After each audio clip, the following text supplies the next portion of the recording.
Hi hello, ഇതാണ് നമ്മളുടെ മഹീന്ദ്രയുടെ ഏറ്റവും latest Thar rocks. Thar rocks എന്താണെന്ന് നമുക്ക് ജസ്റ്റ് ഒന്ന് ഓടിച്ച് നോക്കാം. ഇതിൽ പ്രത്യേകിച്ചുള്ള മാറ്റം എന്ന് വെച്ചിട്ടുണ്ടെങ്കിൽ ഇതൊരു 3 ഡോർ വണ്ടിയായിരുന്നു. 3 ഡോർ എന്ന് വെച്ചാൽ ഒരു ഡോറ് ഏറ്റവും പുറകിൽ ഡോറ് വരും, ബാക്കി 2 സൈഡിലും ഡോർ ഉണ്ടായിരുന്നു.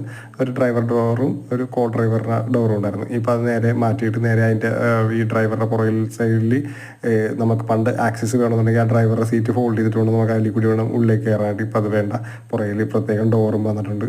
ആ ഡോറ് തുറന്ന് നമുക്ക് അകത്ത് കയറാം. ലെഗ് സ്പേസും നല്ല രീതിയിൽ ഇതിൽ കൊള്ളിച്ചിട്ടുണ്ട് മഹീന്ദ്ര. റിയർലി ബൂട്ട് സ്പേസും വന്നിട്ടുണ്ട്. അപ്പോൾ ഇതൊരു ഫാമിലി വണ്ടിയിലേക്ക് മാറി. പണ്ട് ഇതൊരു ഓഫ് റോഡ് വണ്ടി എന്ന കൺസെപ്റ്റ് ആയിരുന്നു. പക്ഷേ മഹീന്ദ്ര ഇന്നും ഭയങ്കരമായിട്ട് മഹീന്ദ്ര തന്നെ അത് മാറി ചിന്തിക്കേണ്ട അങ്ങനെ വന്ന് വെച്ചാൽ അത് ജനങ്ങൾ ഭയങ്കരമായിട്ട് ഇഷ്ടപ്പെടുകയും വീട്ടിലൊരു കോമൺ വണ്ടിയായിട്ട് എല്ലാവരും യൂസ് ചെയ്യാൻ തുടങ്ങിയപ്പോൾ മഹീന്ദ്ര മാറി അങ്ങനെ വന്നതാണ് നമ്മുടെ ഏറ്റവും പ്രിയപ്പെട്ട ബ്രാൻഡ് ഒരു മോഡലായ താർ റോക്സ്.